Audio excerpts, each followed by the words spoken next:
just starting to drive through the Transylvanian Alps. Bit of the view from the train window.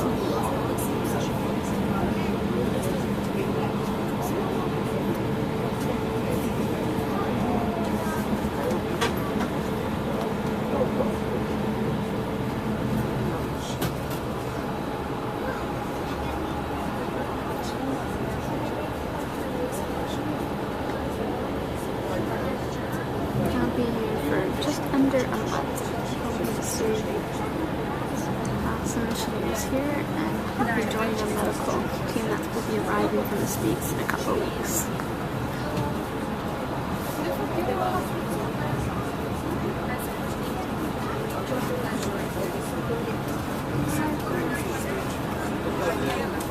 More updates to come.